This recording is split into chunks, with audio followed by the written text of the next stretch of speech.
نحمده ونصلي ونسلم على رسوله الكريم وخاتم النبيين وعلى آله وأزواجه وأصحابه وأتباعه أجمعين.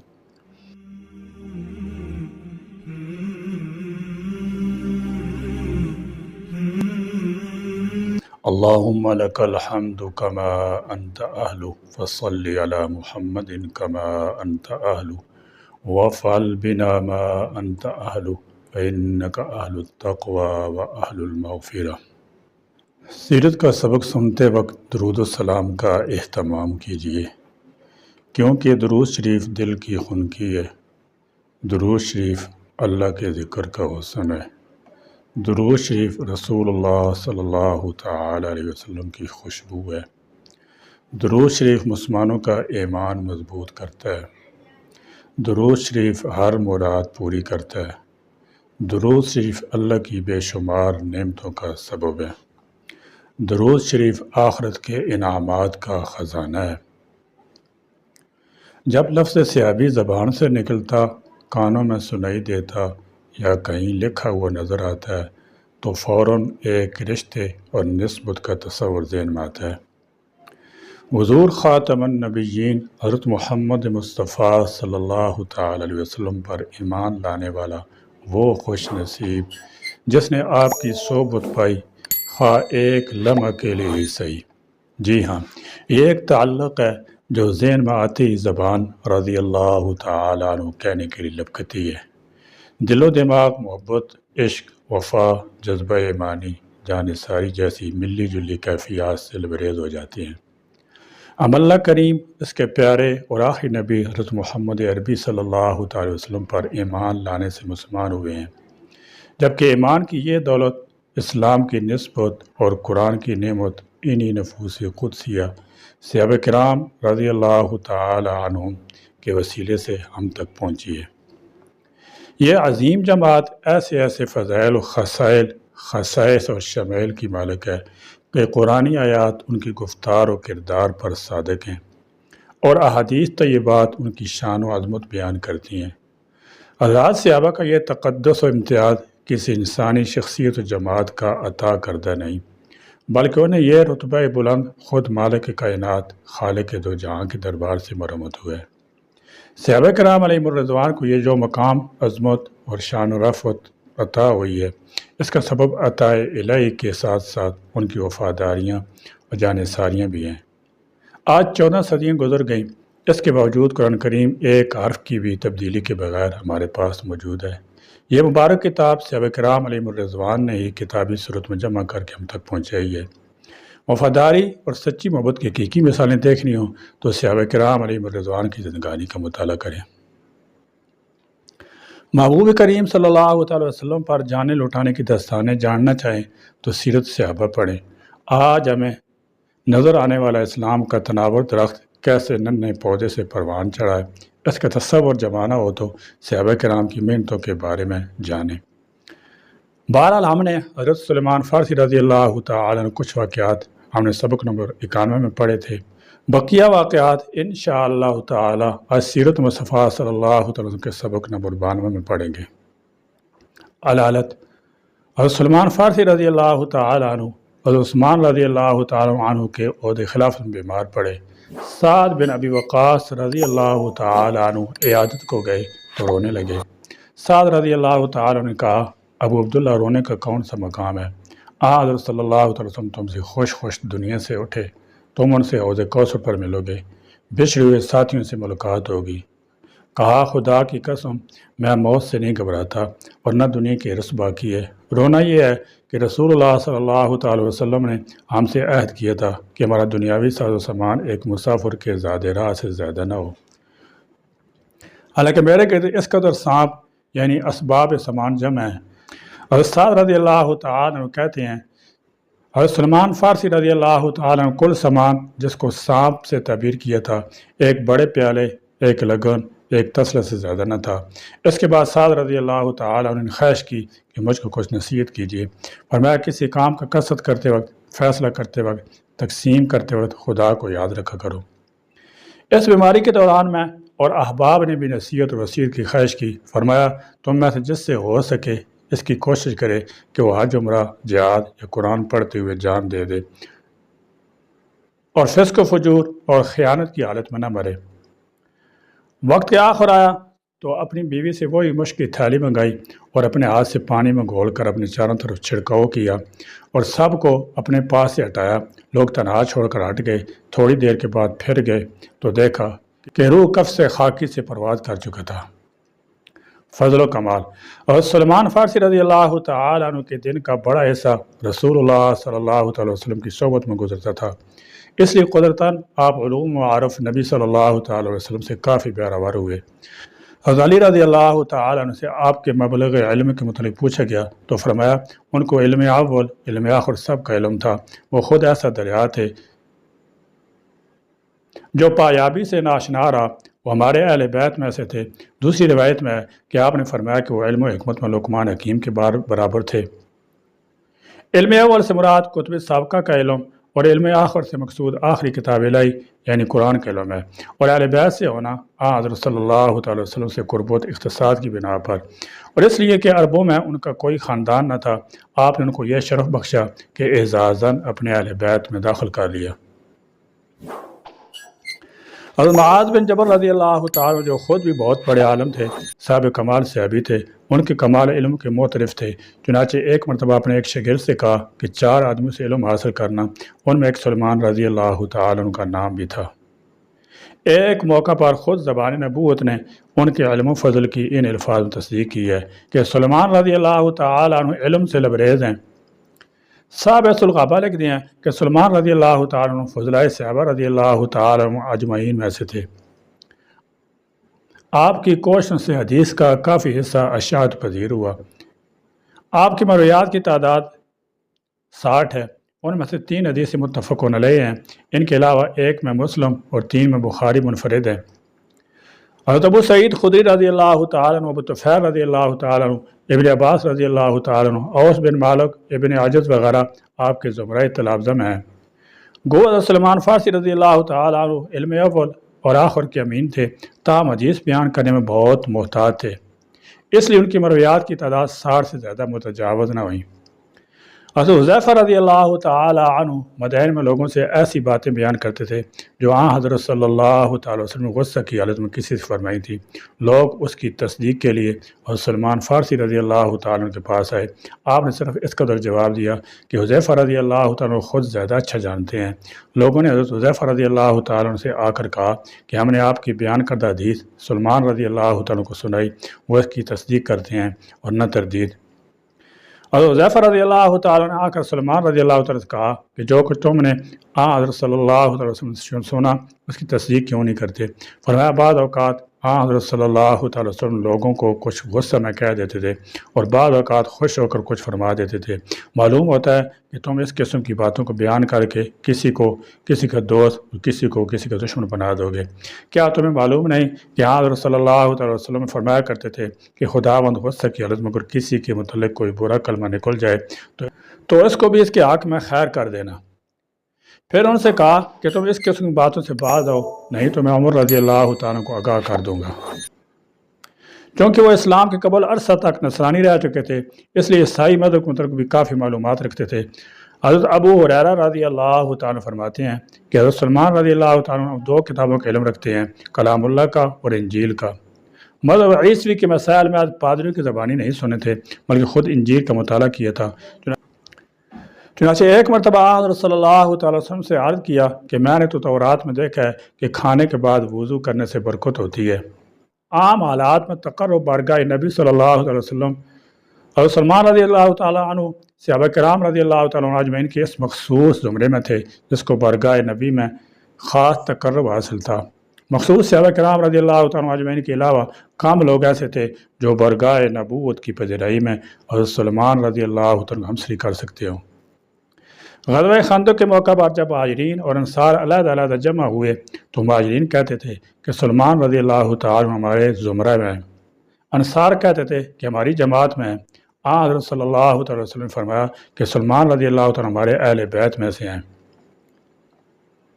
ام المومنین حضرت عائشہ صدیقہ رضی اللہ تعالیٰ عنہ فرماتی ہیں کہ سلمان رضی اللہ تعالیٰ عنہ شب کی تنہائی کی صحبت حضرت صلی اللہ علیہ وسلم کے پاس اتنی لمبی ہوتی تھی کہ ہم لوگوں کو ازواج رضی اللہ تعالیٰ عنہ کو خطرہ پیدا ہو گیا تھا کہ کہیں ہماری باری کی رات بھی اس نشست میں نہ گزر جائے۔ انس بن مالک رضی اللہ عنہ روایت کرتے ہیں کہ حضرت صلی اللہ علیہ وسلم فرماتے تھے کہ جنت 3 آدمی کی مشتاق ہے، علی رضی اللہ تعالیٰ عنہ، عمار رضی اللہ تعالیٰ عنہ اور سلمان فارسی رضی اللہ تعالیٰ عنہ کی۔ آپ کے تقرب کی آخری مثال یہ ہے کہ ایک موقع پر حضرت صلی اللہ علیہ وسلم حضرت ابوبکر صدیق جیسے فدائی اسلام اور جلیل قدر صحابی رضی اللہ تعالیٰ عنہ سے اور سلمان فارسی رضی اللہ تعالیٰ عنہ اور ان کے بعد رفقا کے بارے میں رنجیدہ ہو گئے۔ اس کا واقعہ یہ ہے کہ ایک مرتبہ ابو سفیان رضی اللہ تعالیٰ عنہ جو اس وقت تک ایمان نہیں لائے تھے چند آدمیوں کے ساتھ حضرت صہیب رضی اللہ تعالیٰ عنہ، حضرت بلال رضی اللہ تعالیٰ عنہ اور سلمان فارسی رضی اللہ تعالیٰ عنہ کے پاس سے گزرے۔ ان تینوں بزرگوں نے کہا کہ خدا کی کوئی تلوار خدا کے دشمن ابو سفیان کے گردن پر نہیں پڑی۔ حضرت ابوبکر صدیق رضی اللہ تعالیٰ عنہ نے فرمایا کہ تم لوگ سردار قریش کے متعلق زبان سے ایسا کلمہ نکالتے ہو، اور حضرت صلی اللہ تعالیٰ وسلم سے آ کر واقعہ بیان کیا۔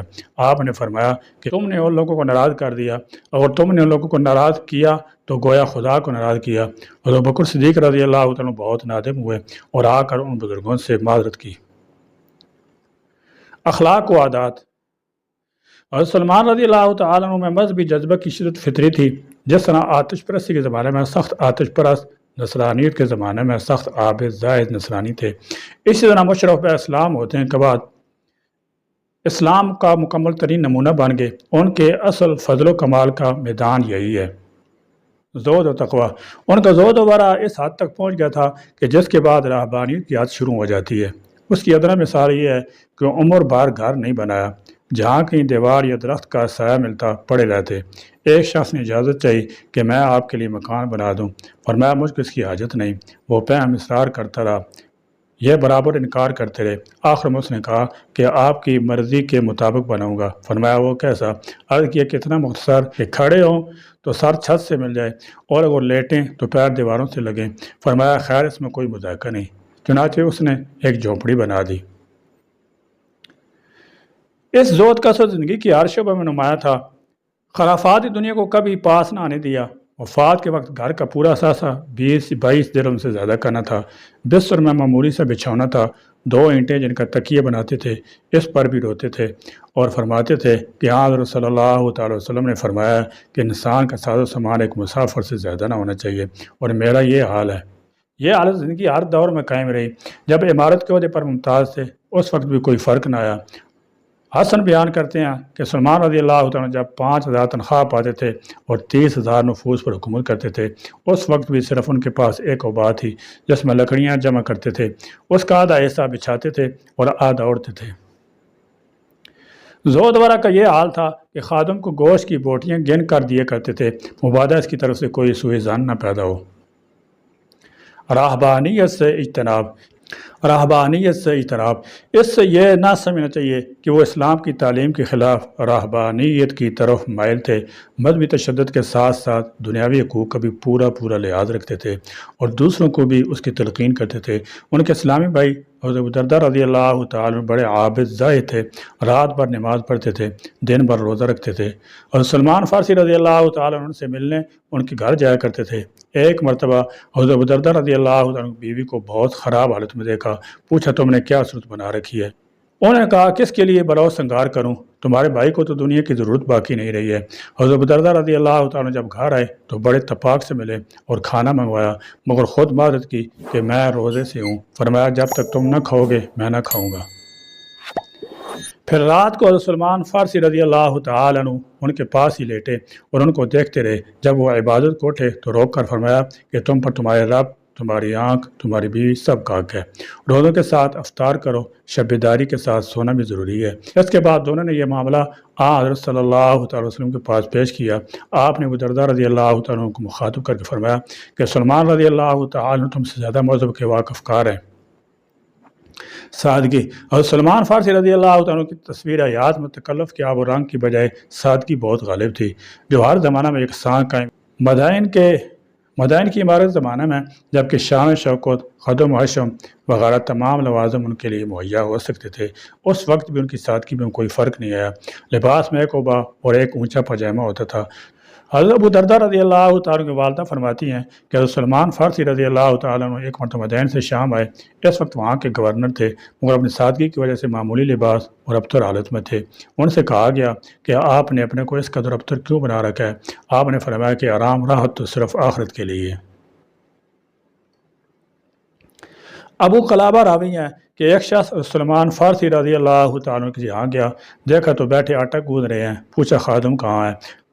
کہا کام سے بھیجا ہے، مجھ کو یہ اچھا نہیں معلوم ہوتا کہ دو کاموں کا بار اس پر ڈالوں۔ اس غیر معمولی سادگی کی وجہ سے لوگوں کو ان پر اکثر مزدور کا دھوکہ ہو جایا کرتا تھا۔ ایک مرتبہ ایک جانور کے لیے چارہ خریدا اور سلمان فارسی رضی اللہ تعالیٰ کھڑے تھے، ان سے کہا کہ اس کو گھر تک پہنچا دو، وہ اٹھا کر لے چلے۔ راستے میں لوگوں نے دیکھا تو کہنے لگے لائیے ہم پہنچا دیں۔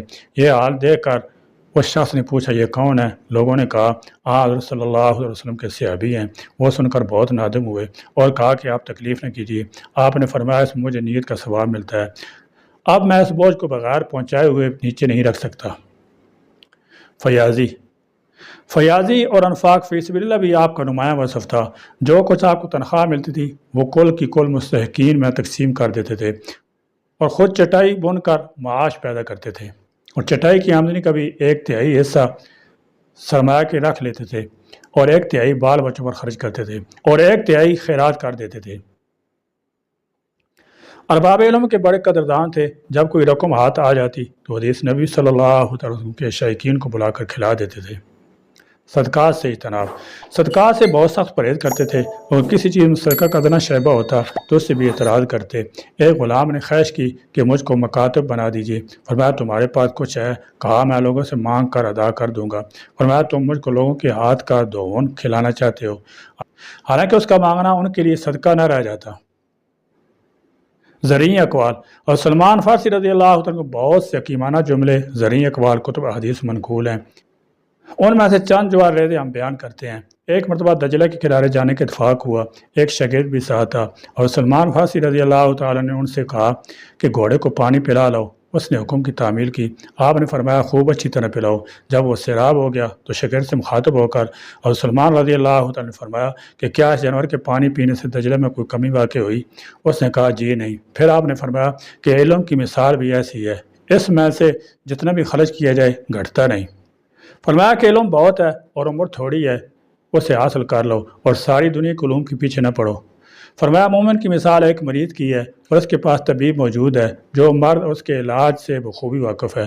مریض کو جب کوئی ایسی چیز کی خواہش ہوتی ہے جو اس کے لیے مضر ہوتی ہے تو وہ اس کو روکتا ہے، اس طرح وہ برابر اس کی دیکھ بھال کرتا رہتا ہے یہاں تک کہ وہ بالکل تندرست ہو جاتا ہے۔ اس طرح مومن کی خواہشات بھی بہت ہوتی ہیں اور اللہ تعالیٰ اس کو بری مضر خواہشات سے بچاتا رہتا ہے تا آنکھوں سے موت آ جاتی ہے اور وہ جنت کی تمام نعمتوں سے بہرور ہوتا ہے۔ اگر وہ پہلے بات نہ رکھا گیا ہوتا تو اس کو یہ نعمتیں کیسے ملتی؟ حضرت ابو دردہ رضی اللہ تعالیٰ نے ایک مرتبہ ان کو لکھا کہ آپ ارض مقدس غالباً بیت المقدس میں چلے آئیے، اور سلمان فارسی رضی اللہ تعالیٰ نے ان کو جواب میں لکھا کہ کوئی زمین انسان کو مقدس نہیں بناتی بلکہ اس کو خود اس کا عمل مقدس اور متبرک بناتا ہے۔ پھر آپ نے لکھا کہ مجھے معلوم ہوا ہے کہ تم کسی جگہ کے قاضی بنا دیے گئے ہو، اگر تمہارے فیصلے سے لوگوں کو انصاف ہو تو بہت اچھا ہے، اور اگر تم مصنوعی قاضی ہو تو پھر ایسا نہ ہو کہ اپنے فیصلوں سے تمہیں دوزخ میں جانا پڑے۔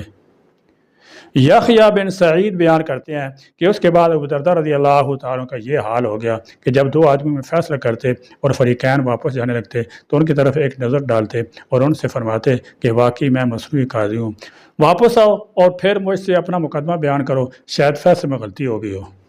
فرماتے ہیں کہ مجھے 3 آدمیوں پر بڑا تعجب ہوتا ہے، ایک وہ جو دنیا کی طلب میں پڑا ہوا ہو اور موت سے طلب کر رہی ہو، دوسرا وہ جو موت سے غافل ہے حالانکہ موت اس سے غافل نہیں ہے، تیسرا وہ جو کہہ کے مار کر ہنستا ہے اور نہیں سمجھتا کہ اللہ تعالیٰ اس سے راضی ہے یا ناراض۔ فرمایا 3 چیزیں مجھے اس قدر غمگین کرتی ہیں کہ میں رو دیتا ہوں۔ ایک تو حضرت صلی اللہ تعالی وسلم اور ان کے اصحاب کی جدائی، دوسری عذاب قبر، تیسری قیامت کا خطرہ۔ آپ کے پاس ایک شخص آیا اور اس نے آپ سے نصیحت کی خواہش ظاہر کی۔ آپ نے فرمایا بولو نہیں۔ اس نے کہا کہ لوگوں میں رہ کر یہ کیسے ممکن ہے؟ آپ نے فرمایا کہ اگر بولو تو صحیح اور مناسب بات کہو۔ اس نے کہا کہ کچھ اور ارشاد ہو۔ فرمایا کہ غصہ نہ کرو۔ اس نے کہا کہ میں غصہ میں قابو سے باہر ہو جاتا ہوں۔ فرمایا کہ اپنے ہاتھ اور زبان کو قابو میں رکھو۔ اس نے کہا اور ارشاد فرمائیے۔ فرمایا لوگوں سے ملو جلو نہیں۔ اس نے کہا یہ کیسے ممکن ہے؟ فرمایا اگر ملتے جلتے ہو تو پھر بات میں سچائی سے کام لو اور امانت ادا کیے کرو۔ حضور اکرم صلی اللہ تعالی وسلم نے ارشاد فرمایا میری امت میں میرے اصحاب کی وہی حیثیت ہے جو نمک کی کھانے میں ہے کہ بغیر نمک کا کھانا پسندیدہ نہیں ہوتا۔ مطلب یہ ہے کہ جس طرح عمدہ سے عمدہ تر کھانا بے نمک پھیکا اور بے مزہ ہوتا ہے، بعین ہی یہی حال امت کا ہے۔ اس کی ساری صلاح فلاح، اس کا تمام تر شرف مجد صحابہ کی مقدس جماعت کا برون احسان ہے، اور اس جماعت کو درمیان سے الگ کر دیا جائے تو امت کے سارے محاسن فضائل بے حیثیت اور غیر معتبر ہو جائیں گے۔ عظیم المرتبت محدث امام ابو ذر رازی فرماتے ہیں جب تم کسی شخص کو دیکھو کہ وہ صحابہ میں سے کسی کی تنقید کر رہا ہے تو سمجھ لو کہ یہ زندیق ہے، اور یہ اس لیے کہ رسول حق ہیں، قرآن حق ہے، قرآن نے جو کچھ بیان کیا حق ہے، اور ان سب کو ہم تک پہنچانے والے صحابہ ہیں۔ یہ ابجو چاہتے ہیں کہ ہمارے گواہ مباحثوں کو مجروح کر دیں تاکہ وہ کتاب و سنت کو باطل بے اصل ٹھہرا دیں، لہذا یہی بدگو مجروح ہونے کے زیادہ مستحق ہیں۔ یہ لوگ تو زندیق ہیں۔ محدث اثر علامہ بنوری رحمت فرماتے ہیں تم وہ صدر نشین تخت رسالت کہاں سے لاؤ گے جو دیدار محبوب میں خواب نیم شبی کو آرام کر دیتی تھی؟ تم وہ ایمان کہاں سے لاؤ گے جو ساری دنیا کو طے کر حاصل کیا جاتا تھا؟ تم وہ اعمال کہاں سے لاؤ گے جو پیمانہ نبوت سے ناپ ناپ کر ادا کیے جاتے تھے؟ تم وہ اخلاق کہاں سے لاؤ گے جو عین محمدی سامنے رکھ کر سنوارے جاتے تھے؟ تم وہ رنگ کہاں سے لاؤ گے جو صبغۃ اللہ کی بھٹی میں دیا جاتا تھا؟ تم وہ ادائیں کہاں سے لاؤ گے جو دیکھنے والوں کو نیم بسمل بنا دیتی تھی؟ تم وہ نماز کہاں سے لاؤ گے جس کے امام نبیوں کے امام تھے؟ تم قدوسی کی وہ جماعت کیسے بن سکو گے جس کے سردار رسولوں کے سردار تھے؟ تم میرے صحابہ رضوان اللہ علیہم اجمعین کو لاکھ برا کہو مگر اپنی ضمیر کا دامن جھنجھوڑ کر بتاؤ، اگر ان تمام ساعتوں کے بعد بھی میرے صحابہ رضوان اللہ تعالی علیہم اجمعین برے ہیں تو کیا تم ان سے بدتر نہیں ہو؟